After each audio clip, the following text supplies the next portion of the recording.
Colleen says, I don't think I asked you this question in my last comment. Do you love reading, and if so, do you have any good recommendations for me to check out? I'm a huge reader, but the only author I've been reading lately is Stephen King. Wouldn't mind checking out another one at some point. Well, Colleen, you're in luck because I have a ton of recommendations. However, there's a little bit of a caveat because I'm not much of a novel reader.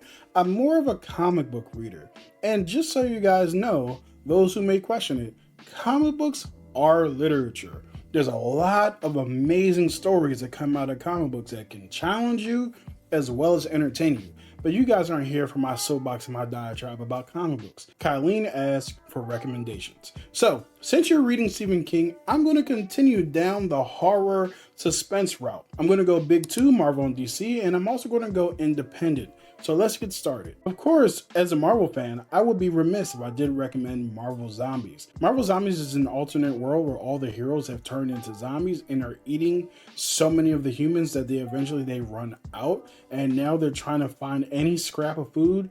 It's not only creepy as hell, but it's also really funny, and there's also 4 volumes of it. So there's a lot of Marvel Zombies to go around. The Immortal Hulk.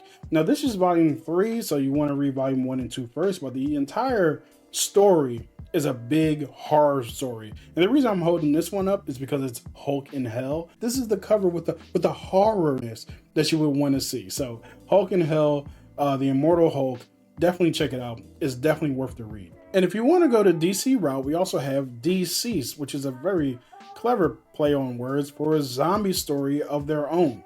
DC has all their heroes going up against each other. Some of them are zombies, some of them are not. They're trying to survive a DC zombie apocalypse.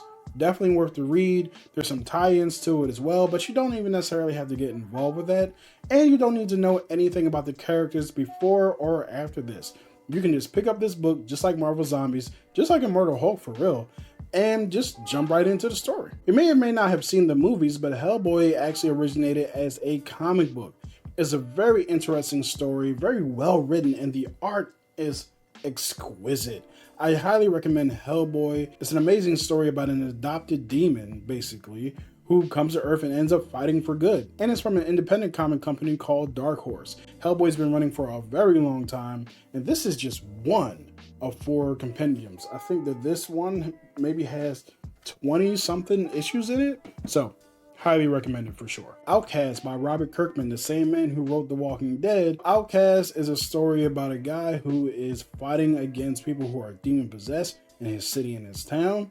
It's a really good story. I believe there's about 6 or so volumes to it. There's a lot of it to read, so you can stay with it for a long time. Something is killing the children. There's about 6 volumes to it right now. Of course, you guys know, as I said before, I'm reading these things in trade, so there's 6 volumes out. Even though the series is currently ongoing, you can pick up the current comic books at a comic book store. But essentially, this story is about an organization that goes around hunting different demons and monsters who are quite literally killing the children.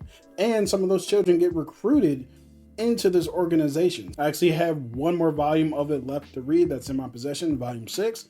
But yeah, definitely something is killing the children for sure. Chew is a bit of a weird one. It's about a detective who actually gets assigned to a special organization where they solve crimes that have to deal with like food. Well, essentially the FDA, except for he has a very specific power where if he bites something, he can tell where it came from, what happened to it, its history. So a lot of times in order to solve murders, he ends up biting corpses so he can help solve the crime. Very strange story, but it's definitely worth the read. There's a lot of, I think there's about maybe 12 volumes to it.